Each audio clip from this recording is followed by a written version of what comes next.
They were meant to be the first humans in history to sleep their way into a new world. The mission was simple: launch the Erebus 1 colony ship, place 87 volunteers into deep cryosleep, arrive a century later on Keplarion 3, the most Earth-like planet ever discovered, awaken, begin the new dawn of humankind. But when the ship finally reached orbit, no one woke up. For the first time in Aethryxalcosmic history, humanity succeeded in reaching another world, but failed to arrive alive. The ship drifted silently for 21 days before the automated landing sequence engaged. It descended like a ghost, untouched by human hands, untouched by human breath, untouched by human life. The colony pods were opened by the ship's fail-safe protocols. Their bodies lay inside, intact, preserved, untouched by decay, but not alive, and still, somehow, not dead. Each colonist's eyes moved behind their eyelids, trapped in an endless dream. Heart rates near zero, brainwaves flickering like distant stars, neither rising nor falling. No cryo failure, no power malfunction, no environmental damage, just a whole colony suspended between existence and oblivion. The ship's black box played its final recorded message, replaying on loop. Arrival successful. Initiating wake sequence. Crew response: null, null, null. The planet's surface scanning began. The automated landing drones deployed, and the Erebus 1 touched down softly on the soil of a world no human had ever seen. Then, something impossible happened. Across the barren plains, the drones detected movement. Not animals, not storms, but flickers, shapes, exactly human-shaped, like silhouettes walking across the horizon, like memories wandering freely on the land. And yet, no human had stepped outside the ship. At that moment, if you, watching this from Aethryxalcosmic, were standing there, you wouldn't know whether you were witnessing a dream, a ghost, or something far older. The first colonist wasn't the one in the cryopod. The first colonist was the planet itself. Keplarion 3 scanned their bodies, then began copying them. Faces, moves, gestures, everything, as if the world was learning how to welcome them before they even woke up. The ship's internal logs captured one final anomaly. Brain activity spikes, not from the pods, but from the planet, as if the ground itself was thinking. The scientists back on Earth would later argue about it. Interference? A glitch? Misreading? But the truth was simpler. The planet recognized them, and for the first time, it sent a signal, not through radio, not through sound, but through the dream state of the colonists themselves. Wake up. But they didn't, not yet. And if they did, what world would they be waking into? A world they were supposed to colonize, or a world preparing to colonize them? This is only the beginning, and by the end of this story, you will understand why this mission changed human history forever. The colonists remained frozen in their half-life, breathing in slow, fragile rhythms. But outside the ship, Keplarion 3 was no longer quiet. The landing drones kept reporting the same impossible phenomenon. Human figures wandering the plains. But these shapes were not made of flesh. They shimmered, like heat mirages shaped into people. Some moved like the real colonists, some even looked like them, and some moved exactly as the colonists dreamed inside their pods. It was as though the planet had reached inside their minds, pulled out their memories, and projected them across its surface. The Erebus 1 ship AI detected a pattern. Every time a colonist twitched in their sleep, a figure outside changed direction.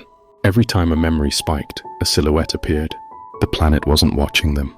The planet was listening. And then, on day 3 after landing, Keplarion 3 answered back. The soil around the ship shifted. Not violently, not with earthquakes, but gently, like a massive organism adjusting itself, preparing for visitors. A soft, rhythmic pulse radiated beneath the ground. Not random, not natural, it carried meaning. A repeating sequence, structured like language. The AI tried to translate it. It failed. But the colonists didn't. Inside their limbo state, their dreams changed. They stopped dreaming of Earth, stopped dreaming of their past, stopped dreaming of themselves. Instead, they dreamed of Keplarion. Landscapes they had never seen. Structures that did not exist. A civilization with no name, no people, only fragments, like memories scattered across time. One colonist's brain spikes formed a clear pattern, a tower of obsidian stone standing in the desert, a monument so old it predated the mission, and perhaps even humanity. Another colonist saw water flowing upward like spirals. Another saw a forest made of crystalline vines. Another saw a sky filled with mirrored clouds, reflecting not weather, but thoughts. And for the first time, the colonists moved, their fingers twitched, their breathing shifted, not waking, but responding. The planet was speaking to them directly through their subconscious. It wasn't trying to harm them. It wasn't trying to warn them. It was trying to remember them. Because this planet didn't see humanity as visitors. It saw them as something it lost, something it once had, something it wanted back. And now, Casey, this is where things take a turn. On day 6, the first anomaly appeared inside the ship. A shadow, human-shaped, stood in the cryochamber's far corner. Not a colonist, not a hallucination, something created by the planet's memory.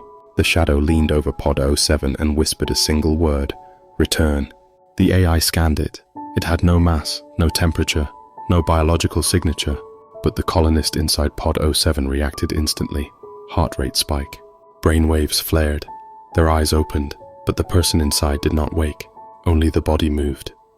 The consciousness remained trapped somewhere else, somewhere not in the pod, somewhere not on the ship, somewhere on the planet.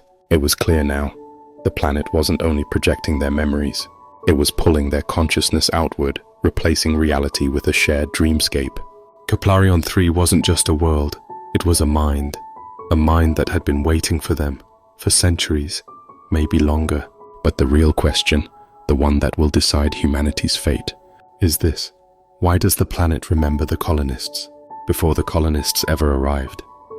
The answer lies deep beneath the surface, and when they finally reach it, they will discover a truth that challenges the origin of humanity itself. By now, the colonists had learned one terrifying truth. Kaplarion 3 wasn't just a planet, it was alive.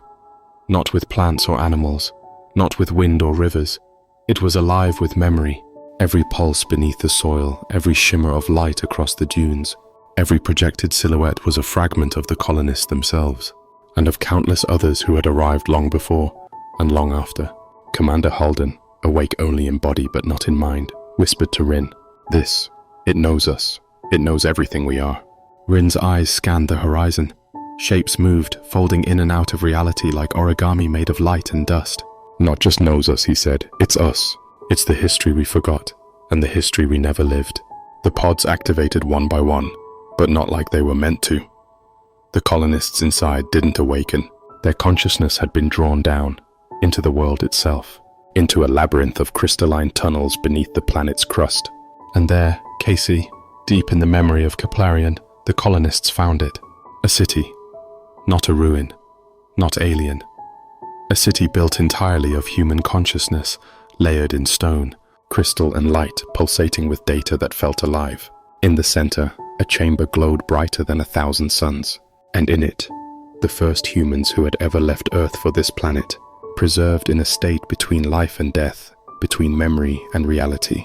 Their eyes opened, but they didn't move. Their mouths formed words, repeating a single phrase: "We wait for those who remember." It hit them all at once. The first colony had never failed. It had succeeded in ways humanity could not yet understand.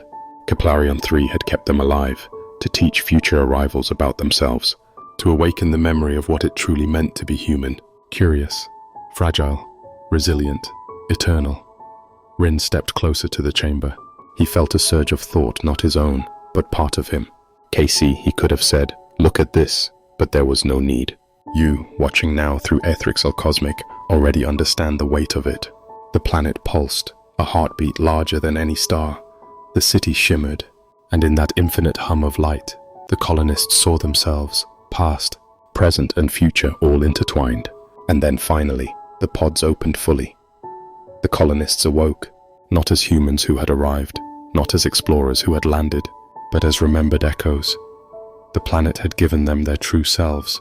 The first words Holden spoke were not of fear, or wonder, or triumph. They were simple, almost reverent. "We have returned." And through the silence of the world, the last message from the planet echoed. "Meant for you, meant for all of humanity. We remember you. And now you will remember yourselves." The horizon of Kaplarion 3 glowed crimson and gold, alive not with sunrise, but with memory. Humanity had finally arrived, not by landing, not by exploration, but by awakening. This is Aethryxalcosmic, where the future remembers us. where every story, every landing, every journey is never truly over, and where the cosmos itself can hold your memory forever.